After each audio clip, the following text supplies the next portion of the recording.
What's up guys, I'm Goramoth and welcome back to the Week 6 wrap-up for the Dead Air Invitational Blood Bowl 2 League. It's been a fun week. As per usual, there will be spoilers in this video because we're going to be going over the results of the week and how the teams have been progressing. So, on your screens right now, there is a link to all of the matches that happened this week. You can check those out if you want to avoid being spoiled and then come back here and look at us all shit-talking each other.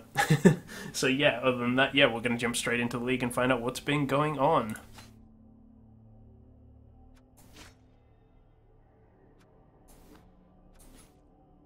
Alright, so like I said, this is the first week of the second round robin, week 6, and the matchups we had this week was Balls Will Traveled, which is SomekindWizard's Chaos team versus Dragon Tamers, which is the other Chaos team, coached by Ronith. That ended up in a 1-0 victory to Ronith. Second matchup was Folklore Fairies, which is my Wood Elf team, against Greg's Tilted Scaled Lizardmen. That ended up in a 2-0 victory to me. And final match of the week was Sir Robin's Braves, which is Uniform764's Bretonnians, versus the Alcoholic Gameplay in Orcs, as coached by Titanscreed. That ended in a 2-1 victory to Titanscreed. And also, I think that's like the only accurate prediction any of us have ever made this entire league. So, what does that mean for certain things? Well, I could tell you 1 second. I have it on my other screen because this requires some out-of-game calculations. But yeah, so now we're into the second round robin. We can start looking at. Hang on, how do I want to phrase this? Now we're in the second round robin. We can start looking at how teams have performed against each other a second time. Because obviously we'll now be playing each other again. So that means that in the matchup between Dan and Ronith, or SomekindWizard and Ronith, we can see that Ronith has come out victorious both times. So in the event of tiebreakers at the end, if Ronith and Dan were to tie for whatever reason, Ronith would come out on top because he's won twice. In the second matchup, which is my Folklore Fairies Wood Elves versus the Alcoholic Gameplay, the Tilted Scale Lizardmen, aka Noximous' team. I've won that matchup both times, so yeah, that puts me at 2-0 in that matchup, which is pretty nice. And finally, in Sir Robin Braves, Bretonnians versus Alcoholic Gameplay and Orcs, I believe it's 1-1. Yeah, they've drawn, so that matchup has been pretty even, so that's pretty interesting. With these victories, we can also check out the overall leaderboard now, because if we go look at the leaderboard of this round robin, it's not very interesting. It's just, yeah. But luckily we have an overall leaderboard, so let's bring that up right about now. Alright. Okay, so leaderboard currently, we have RonithStyle with the Dragon Tamers. They're sat at first place with 5 wins, 0 draws, and 1 loss. Second place goes to me with my Folklore Fairy Wood Elves, 4 wins, no draws, and 2 losses. Third place is Titanscreed with the Alcoholic Gameplay and Orcs. They've got 3 wins, 1 draw, and 2 losses. Fourth place goes to Noximous, the Tilted Scale Lizardmen. They have 2 wins, 1 draw, 3 losses. Holding up 5th place is Uniform764's Bretonnians, Sir Robin's Braves. They're holding at 2 wins, 0 draws, and 4 losses. And finally, in last place, or 6th place, is SomekindWizard with Balls Will Traveled, the Chaos team. They're holding at 1 win, 0 draws, and 5 losses. So yeah, it's still pretty. It's still. I don't think any place is locked in yet. Ronith might. Well, it's definitely not locked in. I was imagining that as like Dan could take first place, and I don't think it's possible for Dan to take first place anymore because of the head-to-head matchup. Even if Ronith loses all 4 of his next games, he goes to 5-5. Dan wins all 5, he goes to 5-5. Sorry, all 4, he goes to 5-5 as well. But then Ronith wins the tiebreak because he's beaten Dan both times.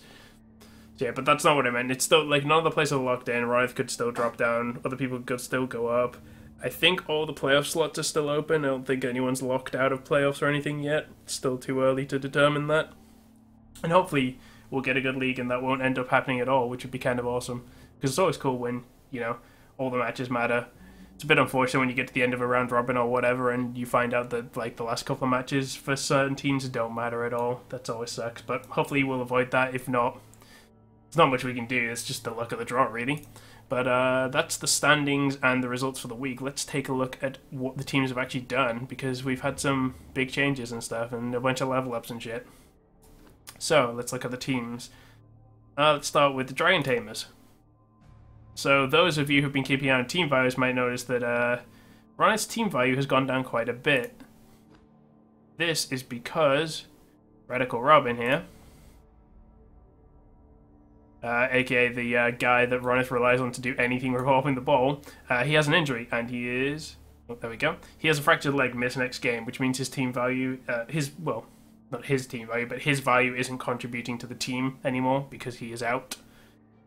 So whoever plays Ronith next week has a really nice advantage there. Ronith's star player is out. In terms of level ups, I think there was just the one. Is this new? This is new, I know. PJ Switch picked up Block to go with this Mighty Blow, so a little bit scarier. This guy is definitely good at like, considering they have the horns to start with as well. This guy is pretty nasty. Like, taking people down, you got to watch out for him. He's also Ronith's like second star player. Seems to do a lot, as you can tell by the SPP sitting at 19 SPP. McDonald the 5th has Strip Ball, I think. Yeah. But I don't think that is new. I think he had that last week. If not, he's picked up Strip Ball, which allows him to more easily remove the ball from ball carriers. Apart from that, Syntax Terror has Block. Again, I don't remember if that was there last week. But if not, Ronith finally has a Chaos Warrior rather, with Block, which is of course very useful for him. Staff-wise, I think we're looking at the same. Yeah, 4 rerolls, which I believe he was up to before. 5 Fan Factor. Yeah, pretty standard. Alright, Tilted Scales. Lizardmen. So, yeah, there's been some changes here. Who's the new guy? Yeah, Greg didn't even name him. So unfortunately, in the match versus me, I killed Fancy Frank, who was one of the Blocksauruses, or Saurai, which is unfortunate. So Greg lost a blocker and has to replace him with a new Saurus who doesn't have block. Big Dog is still on 5. Do you think that was it? Little Sprinkles had leveled up. Sorry, Copyright Infringement had already leveled up, I think, because he took Catch. Yeah. Pretty sure he had that before, because I remember questioning why he didn't take Sure Hands. Yeah, that's it. That's literally the only change to Greg's team. He lost a player and had to replace it with a worse one. It's just unfortunate. Staff-wise, still on 3 rolls. Yep, that's all as it was. I'll collect Gameplay and Orcs. This is another team that's taken a couple of interesting changes. You can already see it here, and the team value has gone up a lot. And that is because we now have a Troll. Unfortunately, I'll ask Pete what he was going to call it. Like, he accidentally clicked too fast through it and didn't manage to name his troll what he wanted to. So I'll have to ask him what he was going to name it, and I'll put it on the screen. But yeah, he's got a troll, so pretty cool stuff. Like, comes with Mighty Blow, comes with Regeneration. Its Nega trait is really stupid. It's not great. It's not the worst one, I think. I guess it's pretty similar. You just need to keep people near the troll to make sure it has a more reliable chance of doing what you want it to do. He finally has access to throw Teammate, so that means he can actually use his goblin. He can actually throw his goblin now because the goblin has the right stuff. But yeah, the goblin actually has leveled up and taken sprint as well. So that means that the goblin now has 3 going for its squares. So he's all in on the goblin scoring, basically. Tackle on Gin and Tonic the Hedgehog, I think, was there. Mighty Blow on G&T Virus, I think, was also there. Yeah, I think the main 2 differences this week are Sprint on Earthworm Gin and I thought the Troll joining the team. Yeah. Okay, so let's look at Sir Robin's Braves. Do you remember last week Madden, or Uniform764, had fired all of his team and replaced it with a bunch of stuff? Oh wow, I didn't know this had happened. I knew this guy leveled up. This is the only level up he got, I think. This guy's so close. Just double checking. Yeah. So I did not realize he got this. So yeah, his blocker that he left, the one blocker, has leveled up and got Agi 1, which is really good. Agi 4, he's basically an elf. He's an elf with better armor. Oh, actually, probably he's got the same armor as High Elves and Dark Elves, I think, but he's got better armor than my Wood Elves. He's slower, but he has Guard and Wrestle, so he's actually kind of safe. But yeah, Agi 1, that's really nice. I think that's about it, but yeah. I can't stress how good stats like Agi are. Like, that's so good that he got that. It gives him someone more reliable to actually pick the ball up and maybe make a pass. Because with Agi 3, you know, it's not... With Agi 3, like, a pass and stuff is... And a pick up the ball, it's 3+, I think? Remember, off the top of my head? So it's not unlikely, but it can still fuck you over a lot. So, yeah. Agi 4 makes a lot of difference.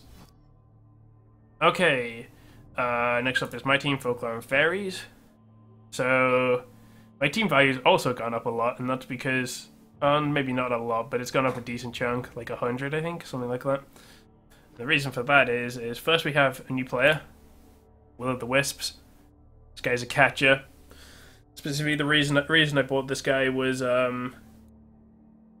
because catchers come with catch, dodge, and sprint straight off the bat. So I felt that even this late into the season, you know, we've got 5. Hang on, let me think. 4. We got 4 weeks left of round robin and then playoffs, if I make it. Even this late into the thing, having catch, dodge, and sprint makes him like a solid player straight off the bat, especially with movement allowance of 8 and Agi of 4. Obviously, strength 2 is an issue, but yeah, he's got to have some drawbacks for having that all the other awesome stuff. So yeah, it's really annoying he doesn't get passing skills unless doubles, but it happens. So yeah, Will of the Wisp joined the team. And also, a bunch of my guys leveled up. So now I had dodge on... I had dodge on Lorhain anyway, but now Morgan the Flay has dodge. Springtail Jack has dodge. Gytrash has dodge. And then Old King Cole would have had dodge, but I rolled doubles, which meant I could access strength skills. So I took Guard, because Guard is just really useful.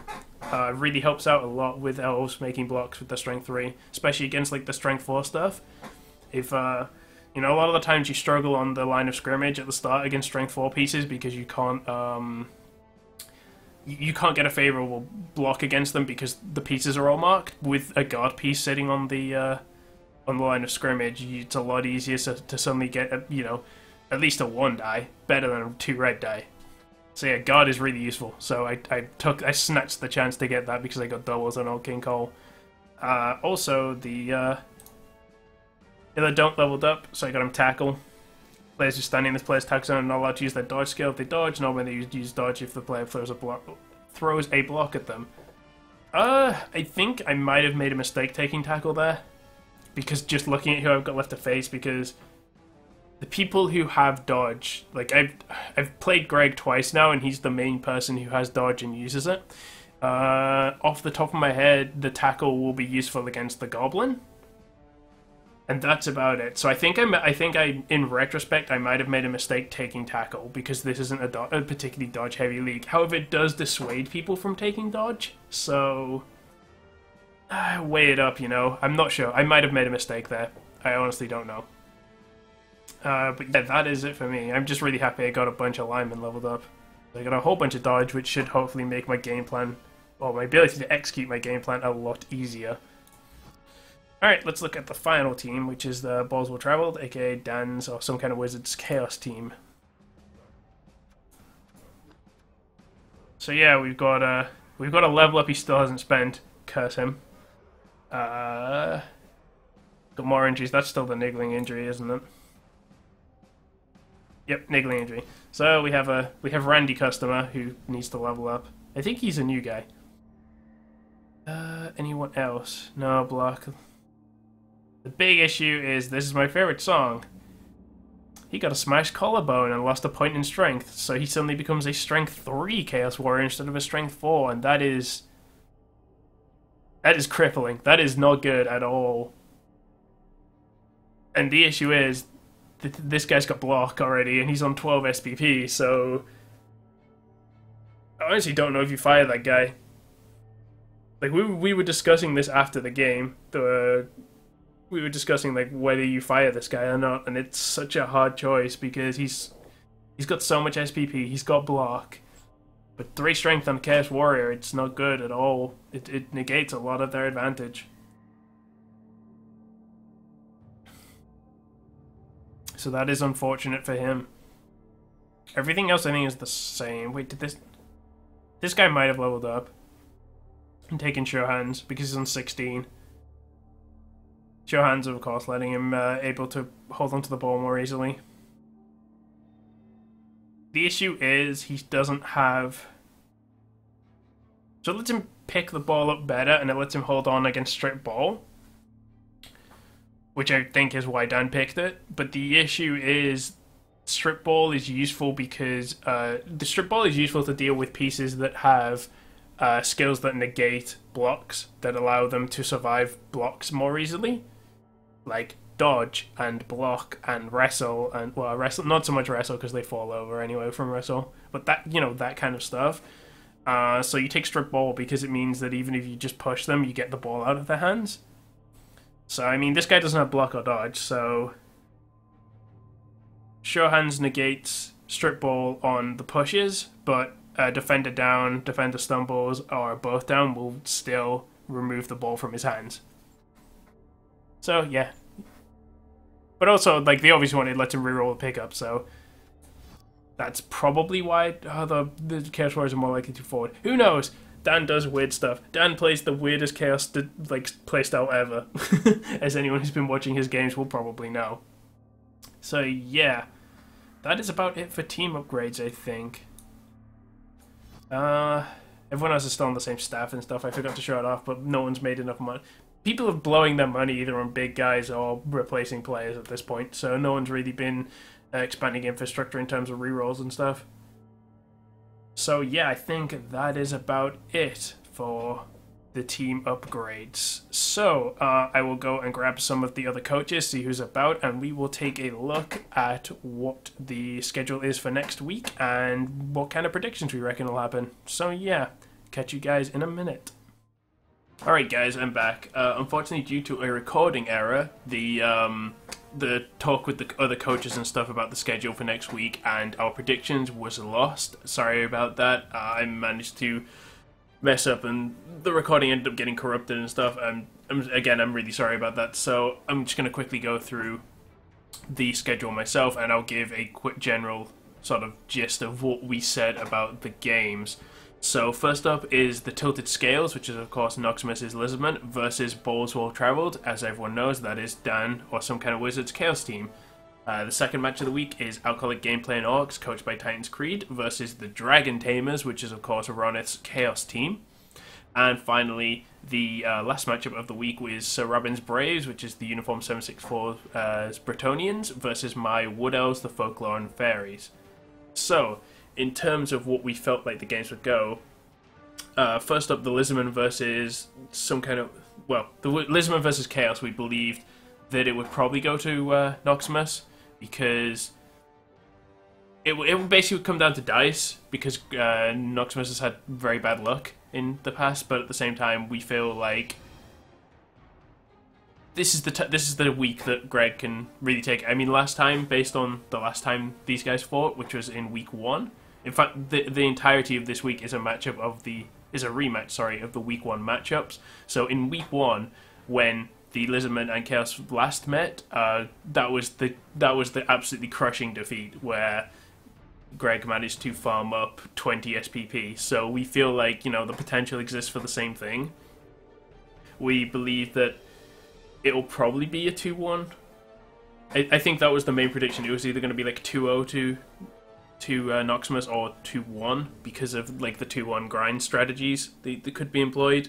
The Lizardmen are a lot more capable of capitalizing on the ball because of Skinks, and Chaos doesn't really have anything, you know, anywhere near as fast as the Skinks. So if the Skinks find a hole in the line and break through, Dan's going to struggle to keep up with them. Obviously, big guys, they're even on big guys. They've both got a big guy now, so potential for those two to cancel each other out, we don't know. And yeah, I think that was the general gist of it. We felt like the Lizardmen had the upper hand here because a bunch of the Lizardmen now have block on the Sauruses, which starts to get rid of their weaknesses, which is of course that they don't have any skills at all, but they're still strength 4, and there's more of them than there are Chaos Warriors, so Dan is at a disadvantage there. So yeah, I think that was the general gist of that game. Probably a victory to Greg, probably 2-1, 2-0, something like that. Game number 2, so this is of course Ronith's Chaos team versus the Orc team of Titanscreed. So I believe the general consensus here is that Titanscreed would take it, because based on the last time they played, it was a 1-0 victory to Titanscreed. Ronith is top of the league, and he's definitely earned that position, as much as we all like to joke and yell around his bullshit Ronith luck. It's, you know, he's been playing well, he has earned that top position in the league, and there's a reason for that. So it's not going to be an easy match for Titanscreed, but we think he can take it because of a couple of factors. First factor is that Ronith's star player, Radical Robin, is out this week. He is missing. This means that the team value of the Chaos team has dropped by 110. That's all Radical Robin. It also means that Ronith does not have a ball carrier. Radical Robin is the ball carrier on that team. He's got all the skills for it, he's got the mutations, that is his role. Without him, suddenly picking the ball, it becomes... I'm not going to say difficult, because it's still a 3+ with Agi3, but it's not as guaranteed. It's still a risk to pick the ball up now, which is a problem. So, Ronith is going into this match with that at disadvantage. Similarly, like I said, Titanscreed, last time they played, he won it in a 1-0 like long slog. I feel like this game could go exactly the same way. I think that was the general consensus. I think we thought that it might go 2-1 in the standard 2-1 grind. We believed the 2-1 grind could go in favor of the Orc. But at the same time, I also felt like it could go 1-0 again because of just sheer slogging it through the whole thing. We weren't really sure what Ronith would spend his inducements on. Probably... like, he gets like 100 grand, 150 grand, something like that in inducements. So, I mean, Wizard is an option. Mercenaries are an option, but not an attractive one. Extra reroll is an option, but I think Ronith already has 4, which makes it less of a nice option. Bloodweiser Babes is useful, potentially, for knockouts. The other big factor into this game, of course, is that Titanscreed now has a troll, so there is a big guy on the team, so that's another strength 4 piece. Strength 5 piece that can, like, punch stuff about, so gives a bit of issue for Ronith's Chaos Warriors there. They're not quite going to have as easy a time as they would punching people. Yeah, I think that's the general consensus. I don't think there was much more said about this game. It was just kind of... Titanscreed has beaten Ronith before, and Ronith is down his star player, so we feel like it would probably go to Titanscreed in either a 1-0 or a 2-1, maybe. And finally, the last matchup of the week is the Bretonnians, Sir Robin's Braves, coached by Uniform764, and my Folklore Fairies, the Wood Elves. And I think, honestly, not a lot was said about this matchup. We kind of glossed over it pretty much in the in our wrap-up, and I think it's because, I mean, Uniform764 is just not in a good position in the league. He's struggling with his team. He's struggling to work out what his team's supposed to do. We already saw that he did a radical shift where he fired a lot of them. Admittedly, last time we did play, he beat me 2-1, so it's entirely possible it'll happen again. But I think the general consensus is that this could... Madden said he was just basically shooting for 1 touchdown, and he reckoned it would go, like, if he's lucky, he'll get a touchdown and then lose 2-1 or something, but he was saying it's entirely possible he just loses 2-0, 3-0, or something like that. And I mean, it kind of is. My elves are extremely dodgy now. I have dodge on everything, pretty much. There's like 2 guys who don't have dodge on my team now. There's no skills like strip ball or anything on his team. Just have 1 piece with wrestle still, so that's a possibility to get down a War Dancer, but it's just gonna come down to getting good blocks, and might be more difficult now because my elves are much less likely to fall over. Well, maybe not much less likely, but yeah, with the amount of dodge on my team and no tackle, even my basic elves are less likely to fall over to a block because, you know, suddenly defender stumbles, doesn't knock them over, it just pushes them back. And also with dodge, of course, it means they're even more likely to get out of tackle zones. And yeah, we just generally felt that my team has progressed to being, like, getting good at what they're supposed to do, fast, playing balls, throwing balls, like running with the ball fast and getting touchdowns quickly, whereas unfortunately, Madden's team hasn't really developed in any significant ways and definitely doesn't have the tools to deal with this yet. Potentially, anyway. So, I believe that was the general consensus that that I was probably going to take this probably 2-1, 2-0, maybe 3 touchdowns on my thing. That was the general idea. Whether it pans out, who knows? So, yeah. Sorry I couldn't bring you guys the coaches discussions. Like I said, just an unfortunate recording problem, but hopefully I've given you, you know, not as long, but a nice little snippet of what we talked about and how we felt the games will go. Hopefully we get some good games this week, because so far I think the Dead Air Invitational has been going really well. I've been enjoying the games. It seems a lot of you guys are enjoying the games, so that's fucking awesome. And I hope you guys enjoy the games this week. So, we will catch you later. And tune into the games. Have a good time. Bye.